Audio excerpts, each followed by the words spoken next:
Bihar Bharatiya Janata party को उनका नया प्रदेश अध्यक्ष मिल गया है। इंतजार खत्म हो गया है।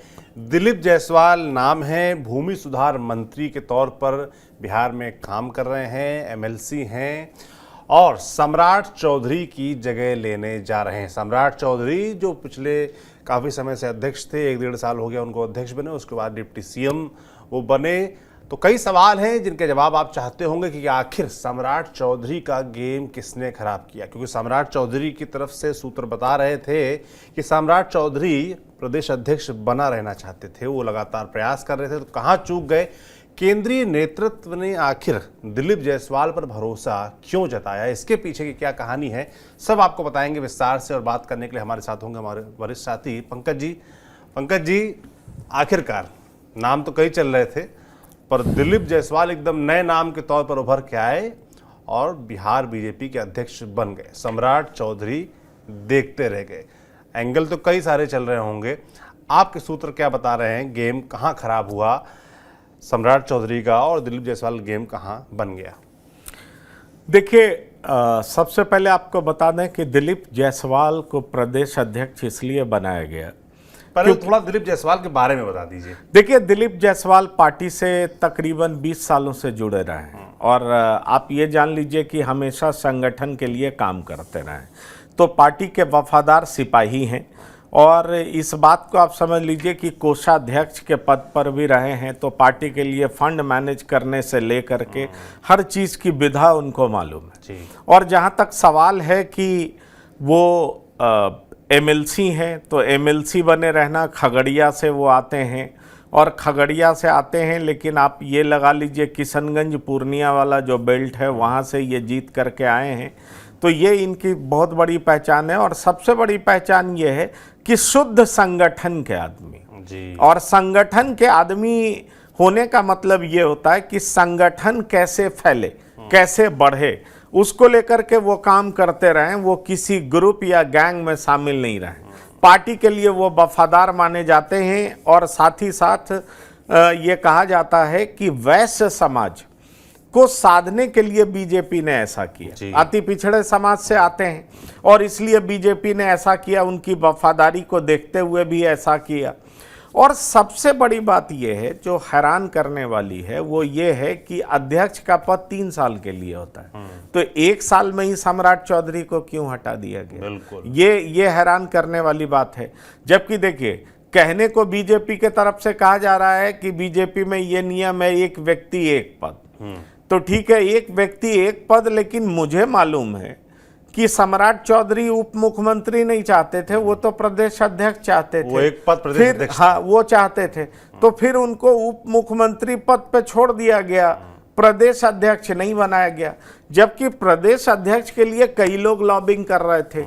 उसमें संजीव चौरसिया का भी नाम आता है, उसमें जनकराम का भी नाम आता है, उसमें तारकिशोर प्रसाद का भी नाम आता है। आपको याद होगा, हमने वीडियो करके भी बताया था कि तारकिशोर प्रसाद को लग रहा है कि या तो उप मुख्यमंत्री दे दो अगर सम्राट चौधरी प्रदेश अध्यक्ष बने रहते हैं, और अगर सम्राट चौधरी उप मुख्यमंत्री बने रहते हैं तो हमें प्रदेश अध्यक्ष का पद दे दो।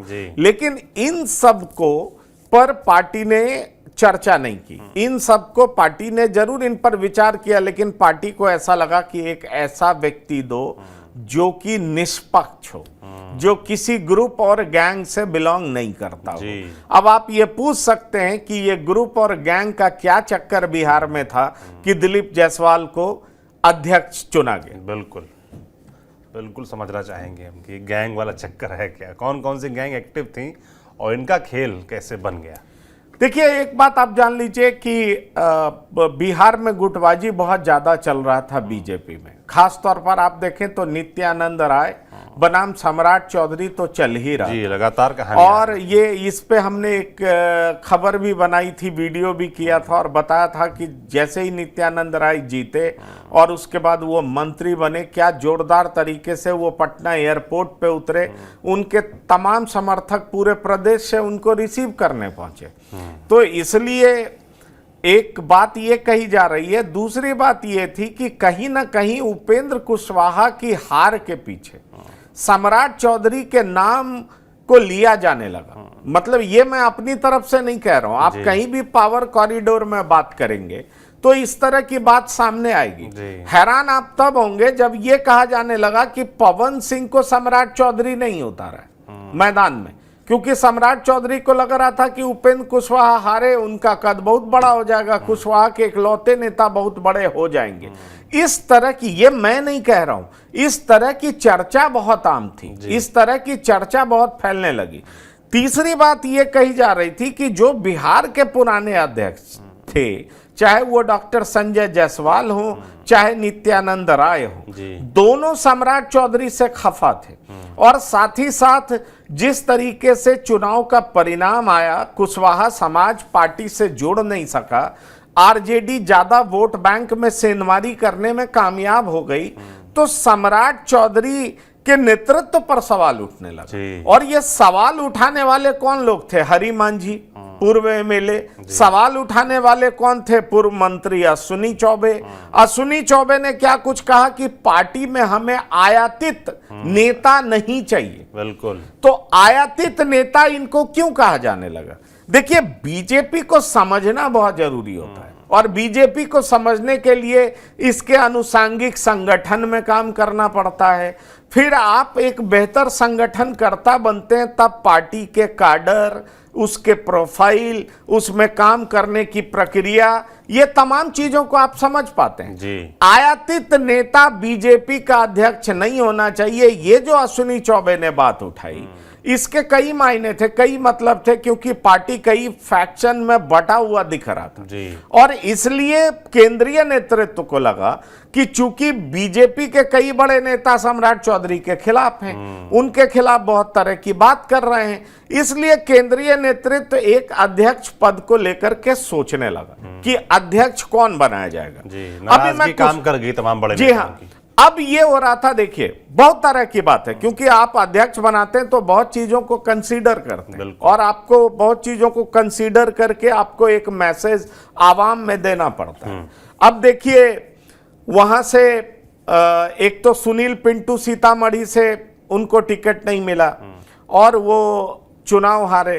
रितु जायसवाल लड़ी शिवहर से, वहां पर रमा देवी का टिकट काट दिया गया, और फिर वहां से आनंद मोहन की पत्नी लवली आनंद चुनाव हारी। तो एक तरीके से एक ये मैसेज भी जाने लगा कि अरे कहीं ये एनडीए एंटी ईबीसी तो नहीं होने जा रही है। अति पिछड़ा वर्ग जो ईबीसी तैयार किया नीतीश कुमार ने, तो ईबीसी का वोट हथियाने की बात बहुत जोर शोर से चलने लगी। अब आप ये सोचिए कि कोई जायसवाल मंत्री नहीं बना, कहा जा रहा था डॉक्टर संजय जायसवाल मिनिस्टर बन सकते हैं, वो नहीं बने। रमा देवी को का टिकट काट दिया गया। तो अब सवाल है कि किसी को तो रखना था ना। तो अति पिछड़े में बेहतर मैसेज देने के लिए डॉक्टर दिलीप जायसवाल को चुना गया। दिलीप जायसवाल अब चुने गए हैं तो अति पिछड़े में एक मैसेज जाएगा कि बीजेपी ने नेतृत्व किसको दिया, तो अति पिछड़े समाज को दिया।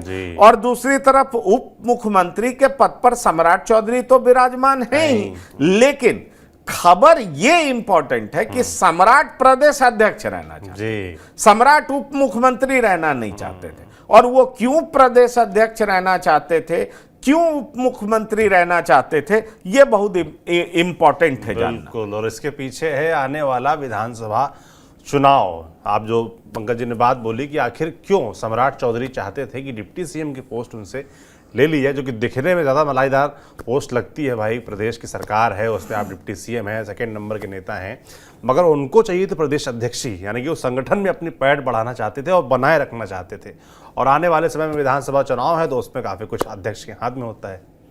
बिल्कुल, देखिए अध्यक्ष के हाथ में बहुत कुछ होता है, अध्यक्ष का पद बहुत पावरफुल होता है। आप संगठन में हर जगह अपने लोगों को रखने लगते हैं। आप पार्टी प्रवक्ता से लेकर के तमाम संगठन में महासचिव, उसके बाद टिकट बंटवारे में भी आपका मेजर से होता है। तो आप समझिए कि आप अपने लोगों को ज्यादा से ज्यादा टिकट दे सकते हैं, अपने लोगों को ज्यादा से ज्यादा संगठन में अकोमोडेट कर सकते हैं। देखिए, सम्राट चौधरी जब नीतीश कुमार वापस एनडीए में आए तो सम्राट चौधरी की स्थिति असहज होने लगी, जी। क्योंकि सम्राट चौधरी की पहचान ही बनी थी कि वो नीतीश कुमार के प्रखर विरोधी हैं, मुखर विरोधी हैं। जी। वो उन्होंने कस्में खा ली कि जब तक वो नीतीश कुमार को हटाएंगे नहीं तब तक ये साफा उतारेंगे नहीं। और उसके बाद क्या हुआ, सम्राट चौधरी वो साफा पहनने लगे, वो साफा उनकी पहचान भी बन गई। लेकिन जैसे ही नीतीश कुमार एनडीए में आते हैं उनकी स्थिति असहज हो गई।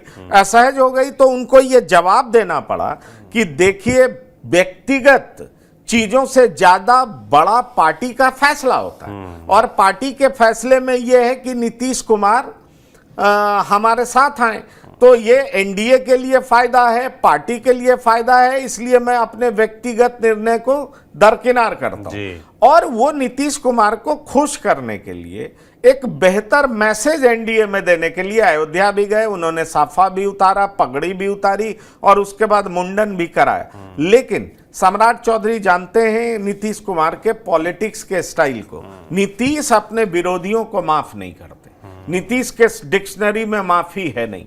हर राजनीतिज्ञ से आप सुनेंगे आज तक नीतीश कुमार ने किसी को माफ किया है तो वो ललन सिंह है, राजीव रंजन सिंह उर्फ ललन सिंह, जो विद्रोह करके पार्टी में फिर आ गए और फिर से उनको ताकत दिया गया। अदरवाइज कोई दूसरा नाम आप जानते नहीं होंगे। तो सवाल ये उठता है कि सम्राट चौधरी बाल मुड़वा करके आए, मुंडन कराया, उनको लगा, उन्होंने तुरंत बयान भी दिया कि नीतीश के नेतृत्व में ही चुनाव लड़ा जाएगा। लेकिन सम्राट चौधरी इस बात को बेहतर जानते थे कि वो लाख कोशिश कर लेंगे, नीतीश कुमार उन पर भरोसा नहीं जताएंगे। इसलिए बेहतर है कि उप मुख्यमंत्री पद पर बने रहते हुए वो अपना पावर जो है इंजॉय नहीं कर पाएंगे, क्योंकि जहां मुख्यमंत्री हो, उप मुख्यमंत्री पद कोई कॉन्स्टिट्यूशनल पद तो होता नहीं है। तो उनको आप एक तरीके से कैबिनेट मिनिस्टर ही, हाँ, आप एक कैबिनेट मिनिस्टर हैं और उसमें भी अगर सीएम चाह लिया तो आप अपना पावर एसर्ट कर नहीं पाएंगे। आपके पीछे प्रधान सचिव लगा देगा और प्रधान सचिव चीफ मिनिस्टर ऑफिस का सुनेगा, आपकी क्यों सुनेगा। याद करिए सुधाकर सिंह जो कि आरजेडी में थे, आरजेडी जेडीयू की सरकार थी, कृषि मंत्री थे और आईएएस उनके सुनते नहीं थे, प्रधान सचिव सुनते ही नहीं थे। आप याद करिए शिक्षा मंत्री थे चंद्रशेखर के जो आईएएस थे वो बिल्कुल सुनते ही नहीं थे के पाठक। उल्टा चंद्रशेखर जी को 20-20 दिन वो दफ्तर में आते नहीं थे, उनकी इतनी बुरी हालत थी। लेकिन आरजेडी की मजबूरी थी कि किसी भी हालत में जेडीयू के साथ सरकार में बने रहना है, तो वो बने हुए थे। इसलिए मैं आपसे कह रहा हूं कि इनको ऐसा लगा कि नीतीश कुमार के साथ संबंध बेहतर कर लिया जाए, लेकिन सरकार छोड़ करके संगठन में जाया जाए। पर केंद्रीय नेतृत्व इस बात के लिए तैयार नहीं थी। केंद्रीय नेतृत्व को यह समझ में आने लगा कि पार्टी को ऐसा अध्यक्ष दिया जाए, क्योंकि चुनाव सामने है, और जो कि निष्पक्ष हो, जो सबको साथ लेने की क्षमता रखता हो और जो संगठन का व्यक्ति हो, जो बीजेपी के संगठन को चलाना जानता हो। और इसलिए दिलीप जायसवाल चॉइस बने। बिल्कुल, दिलीप जायसवाल चॉइस क्यों बने, इसके पीछे के समीकरण तो आपने समझा दिए कि भाई वो अति पिछड़े वर्ग से आते हैं, उसमें मैसेज देना था, किसी भी खेमे से नहीं है, तो वो संगठन के लिहाज से, आने वाले चुनाव के लिहाज से सही था। पर लोग जानना चाहेंगे कि केंद्रीय नेतृत्व की पसंद दिलीप जायसवाल ही क्यों बने, उसके पीछे कोई क्या बड़ा हाथ था, कोई बड़ा नेता था, किसका आशीर्वाद प्राप्त है दिलीप जायसवाल को? देखिए, दिलीप जायसवाल को अमित शाह का आशीर्वाद प्राप्त है।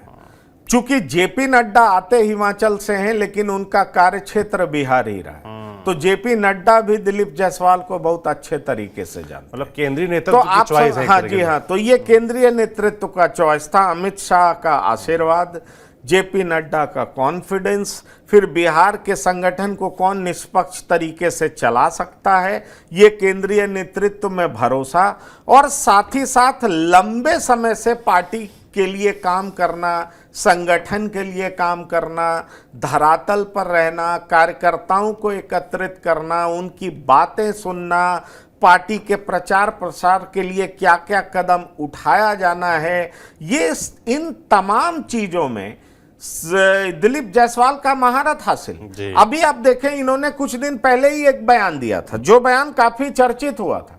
उन्होंने बताया था कि भूमि और राजस्व विभाग में बहुत घोटाला है, बहुत सारे दलाल काम करते हैं। जी। और ये जो म्यूटेशन है, जमीन के म्यूटेशन में ब्लॉक लेवल पर जिस तरह के घोटाले होते हैं उससे जनता परेशान होती है। ये इतनी जमीनी हकीकत है जिसको आप जब जमीन पर जाकर के देखेंगे तो आपको लगेगा कि दिलीप जायसवाल ने जो कुछ कहा है वो कम कहा। और बिहार के 90-80% मर्डर्स इसी वजह से होते हैं। तो अगर आपको क्राइम पे नियंत्रण करना है तो आपको इन चीजों पर भी ध्यान देना होगा। अब बिहार की दिक्कत यह होती है कि वहां पर एक सीओ, उसके ऊपर डीसीएलआर और एक एडीएम होता है जो कि एडमिनिस्ट्रेटिव लेवल पे फाइनल कोर्ट हो गया।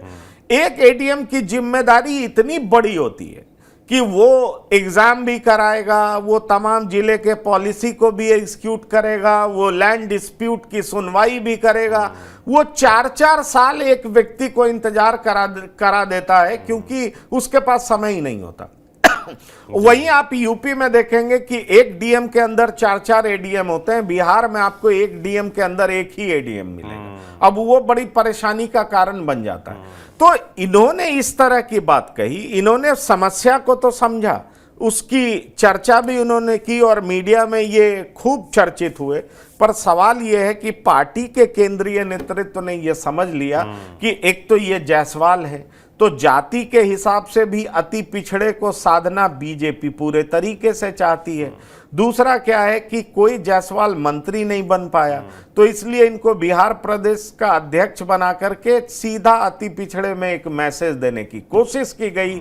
और तीसरी सबसे बड़ी बात मैंने आपको बताई कि इनका लंबा अनुभव है संगठन में काम करने का। और चौथी सबसे बड़ी बात यह है कि सिर्फ 16 महीने में सम्राट चौधरी हटा दिए गए, जबकि 3 साल वो बने रह सकते थे और वो बनना चाहते भी थे।